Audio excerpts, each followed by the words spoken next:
Compassion is leaving judgment to God, not stoning people with the commandments.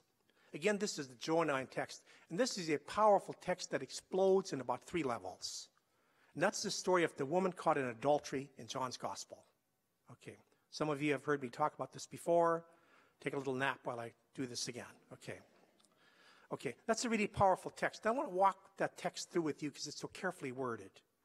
So John says, one day Jesus was alone, motif, in a crowd, brought a woman, stood her in the middle, and they said to Jesus, we caught this woman in the very act of committing adultery, and Moses said to stone women like that to death. What do you say?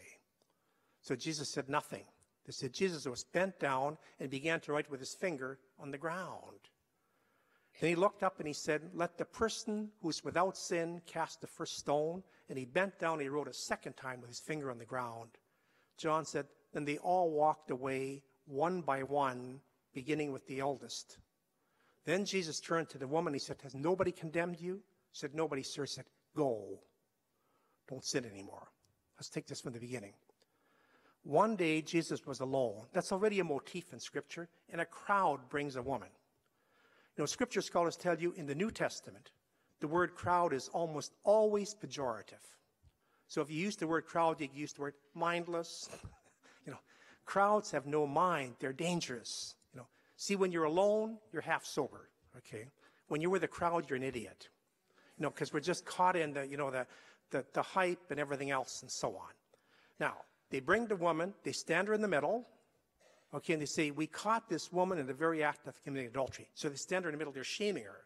See, nobody has her back. She could get her back to the wall. She'd at least have some support. They're around her, okay? They're shaming her. Women always say, where's the man? Okay, good question, but that's not part of this text. Okay, it's a valid question, okay. Now, they said, Moses said to stone women like that to death, what do you say? So it said Jesus was bending down to the ground, and he began to write with his finger on the ground. What's he writing? He's not just doodling. That's an important gesture. Remember, in John's Gospel, in John's Gospel, Jesus is always God. There's no humanity to Jesus. He is God in human flesh. Who writes with his finger? God writes with his finger. And what does God write with his finger? He wrote the 10 Commandments, and he gave them to Moses. Moses went up the hill. God wrote with his finger the 10 Commandments in stone. Moses carries them down the hill. When he gets to the camp, he catches the people in the very act of committing idolatry. There's only one vowel difference. Okay? So what does Moses do? He broke the commandments. John wants you to get this pun. Moses was the first person to break the 10 Commandments. Okay? Except he broke them physically. He broke him physically over the golden calf, and then he took the pebbles and he stoned them. He threw them at the people. Notice the powerful metaphor in there. Moses broke the commandments. Now he's stoning the people with the commandments. John wants you to get this image, you know. But it was wrong. Because he broke the commandments, he had to go back up the hill and get them written a second time. So remember, Jesus writes a second time with his finger. When Moses went down the hill the second time, because God gave him a stern lesson in between, he said, Moses, don't do this in my name. Don't judge people. Don't stone people. Don't do violence in my name. And he got it. Now, to the people's credit, they also got it. You know, they got the gesture. Said, Moses told us to stone women like that. Jesus' gesture saying, Moses was the first person to get it wrong, and you have it wrong. You don't stone people in God's name. And they got it.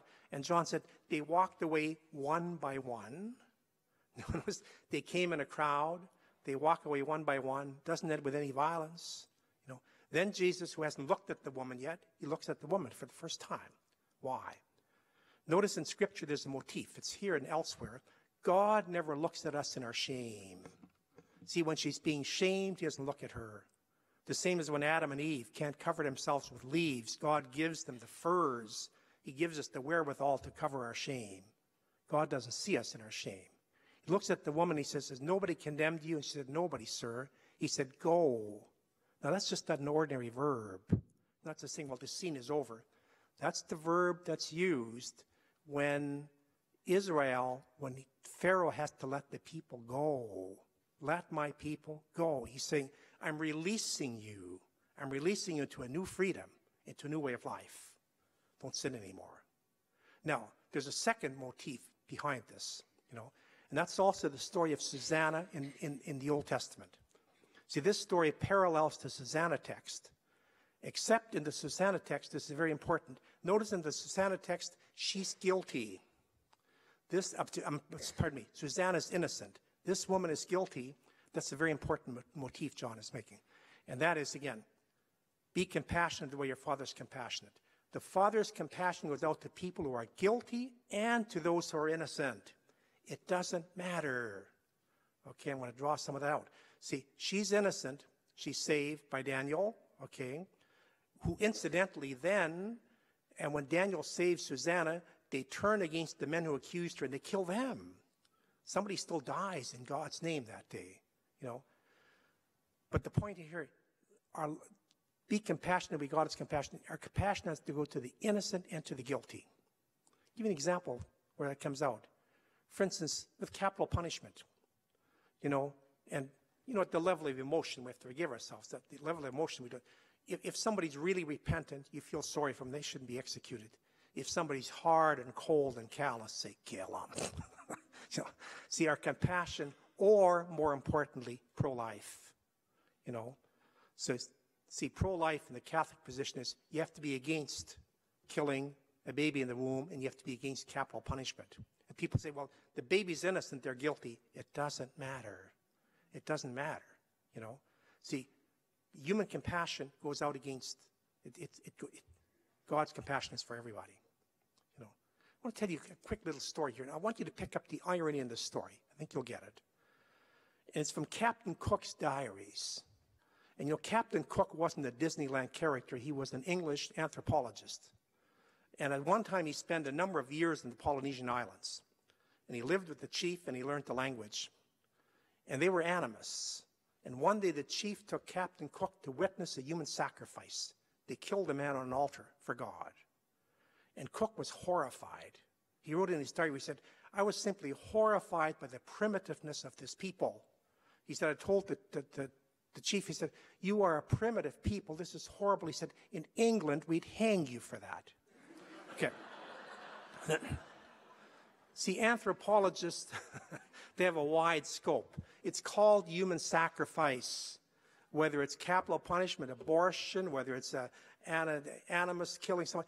You're killing somebody, and you're killing somebody in God's name, And we've never stopped doing it. Today you still see it in horrific, with all the persecution around the world and so on. So many people are being killed in God's name, but we just do it a lot more subtly. Pope Francis got in trouble for saying this. And he said, who am I to judge? Well, he wasn't the first person who said that. Jesus said that. Remember in John's Gospel, Jesus says, I judge no one. He said, God judges no one. Doesn't mean there ain't any judgment. He said, God's love, God's truth, God's light comes into the world, and we judge ourselves. God doesn't have to judge anybody. There's nobody in hell because God sent them there. We can only put ourselves to hell, and so on. See, we judge ourselves. Remember Jesus, I'm quoting it, I judge no one. Okay? And also he tells us to be very, very patient in judging others. Remember the great story in the Synoptic Gospel about the wheat and the darnel? He said, a farmer sowed some wheat, and during the night his enemies came and sowed darnel. And then his workers said, this darnel, should we pull it out? He said, you can't. Actually, I'm a farmer, so I understand this. Wheat and darnel look exactly the same until they come to full head. So he said, you have to wait till the harvest, and then you can separate right from wrong. So Jesus said, just patience. And we're always judging each other. We're always stoning each other with the commandments.